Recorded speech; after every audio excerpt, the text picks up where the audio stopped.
आज करवा चौथ है। करवा चौथ सभी सुहागनें बहुत खुशी से मनाती हैं। सभी सुहागनें इस दिन व्रत रखती हैं और 16 श्रृंगार करती हैं। अब हम करवा चौथ की कहानी शुरू करेंगे। करवा चौथ के दिन ये कहानी सुनने के बाद ही व्रत की पूर्ति होती है। बहुत समय पहले एक राजकुमारी थी, उसका नाम वीरावती था। उसके 7 भाई थे। सातों भाई अपनी बहन को बहुत प्यार करते थे। छोटी उम्र में ही वीरावती की शादी हो गई। उसकी शादी एक राजा से हुई। शादी के बाद रानी महल चली गई। करवा चौथ के व्रत के दिन वह अपने पिता के घर आई और उसने करवा चौथ का व्रत रखा।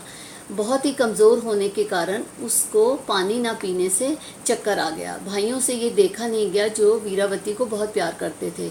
उन्होंने एक झूठा चांद बनाया। पहाड़ी के पास आग जलाकर छलनी में से रानी को चांद दिखा दिया। इस प्रकार वीरावती चांद निकल आया सोचकर खाना खाने लगी। उसके खाना ख़त्म करते ही उसे खबर मिली कि उसके पति की मृत्यु हो गई। रानी बहुत ही दुखी हुई और महल के लिए रवाना हो गई। जब वीरावती महल जा रही थी तो उसे रास्ते में शिव और पार्वती मिले। उसने शिव और पार्वती को दुखी होने का कारण बताया। पार्वती ने उसे बोला कि उसे उसके भाइयों ने झूठा चंद्रमा दिखाकर खाना खिलाया है, इसलिए उसके पति की मृत्यु हुई। वीरावती ने पार्वती से क्षमा मांगी और उसे पार्वती ने वरदान दिया कि उसका पति जीवित होगा परंतु वो बीमार रहेगा। ये सोचकर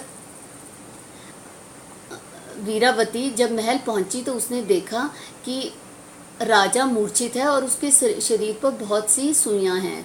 वह राजा के पास बैठ गई और रोज़ धीरे धीरे सुइयां निकालने लगी। इस प्रकार वह हर रोज़ राजा के शरीर में से सुइयां निकालती। अगला साल आया और फिर से करवा चौथ का व्रत आया।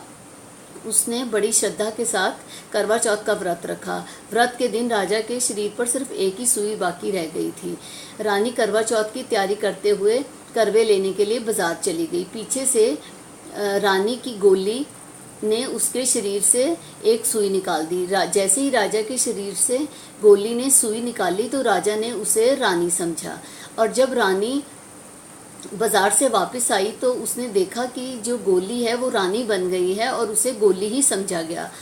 परंतु वह वैसे ही दिन व्यतीत करने लगी और श्रद्धा से अपने पति की लंबी उम्र की कामना करने लगी। और वो हर वक्त यही गुनगुनाती रहती कि रोली गोली हुई और गोली रोली हुई।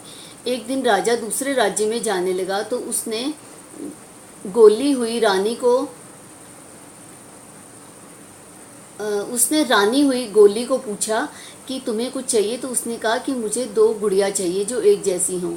राजा ने उसे गुड़िया लाकर दी। वो महल में गुड़िया लेकर घूमती और यही बोलती कि गोली रोली हुई और रोली गोली हुई। राजा ने एक दिन उसे पूछा कि तुम क्या बोलती हो, तो उसने फिर राजा को सारी कहानी बताई। राजा को ये कहानी सुनकर बहुत अफसोस हुआ और अपनी गलती का एहसास हुआ। उसने फिर से रानी को रानी बनाया और जो गोली थी उसको गोली बनाया। इस प्रकार उसका श्रद्धा से व्रत रखने से पार्वती के आशीर्वाद से उसे अपने पति की प्राप्ति हुई। इसलिए इस दिन हर सुहागन करवा चौथ का व्रत रखती है और उस अपने पति की लंबी उम्र की कामना करती है। इस प्रकार करवा चौथ की कहानी समाप्त हुई। करवा चौथ की कहानी ख़त्म करने के बाद चांद देखने के लिए भी एक मंत्र बोला जाता है। वो ऐसे है, जूनिए पर जूनिए जूनिए परवार, चांदी दी मेरी वंजनी, सोने दा परवार, चंदा मामा अर्गलै चंदा आया बार। इस मंत्र को 7 बार चंद्रमा को अर्घ देते हुए बोला जाता है। नमस्कार।